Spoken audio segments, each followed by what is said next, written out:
Let's look at what the president said. I think that the president has violated the Constitution, even within the purview of Section 305. And he has violated the Constitution because he was not properly advised to respect that section of the Constitution. In what regard did he violate that section of the Constitution? In fact, he acted as the dictator by saying that the administrator that he has appointed can make regulations and laws will be made for the Rivers State House of Assembly henceforth by the Federal Executive Council. The Federal Executive Council does not have such powers.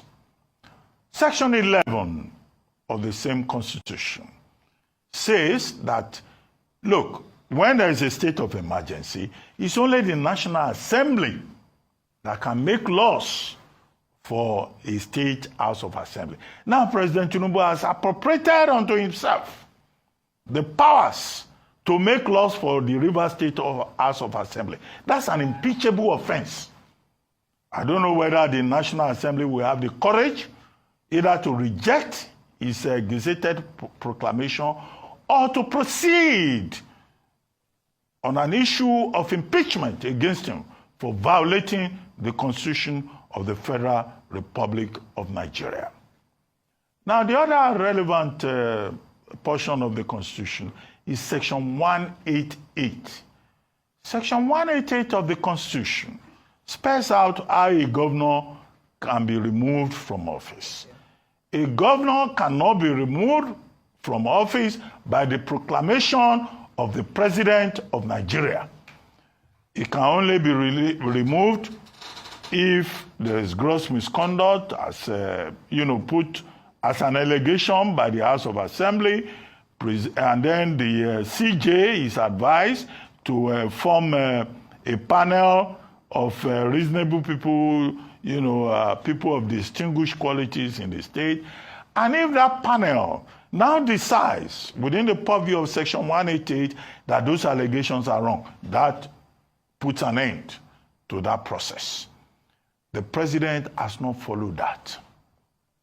He has acted unilaterally.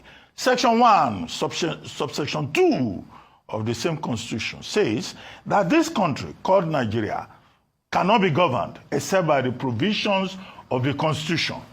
There is no provision in the 1999 Constitution that says that the President of Nigeria can unilaterally remove a governor, remove the deputy governor, remove the legislature of a state in Nigeria.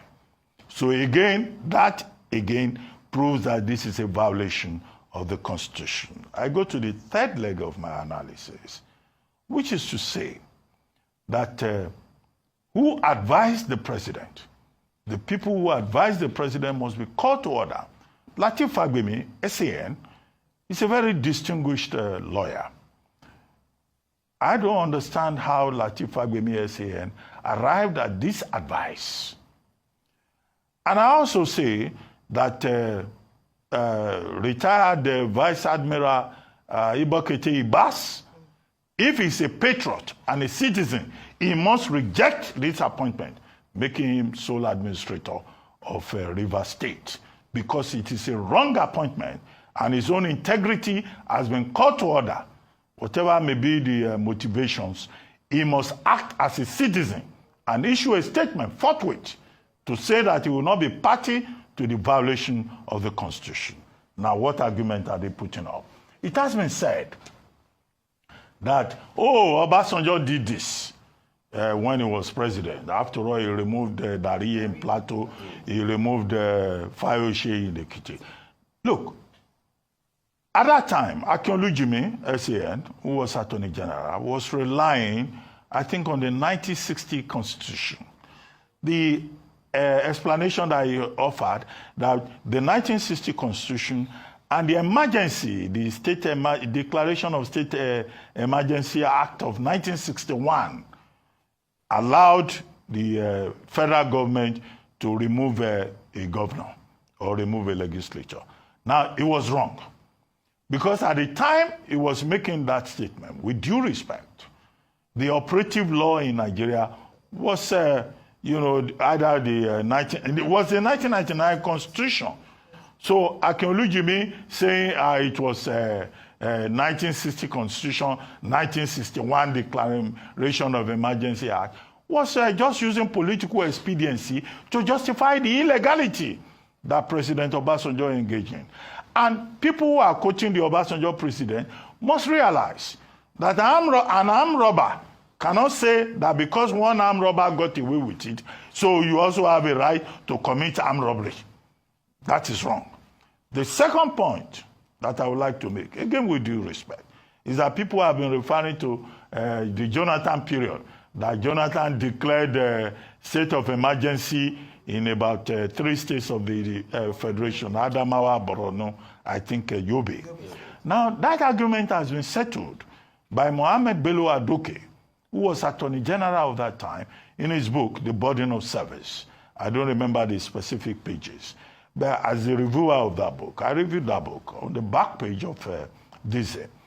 I recall that Mohammed Adoke argued that there's nowhere in the Constitution that the president is empowered, that's 1979, 1999 Constitution, that the president is empowered to remove a sitting governor or remove a sitting House of Assembly.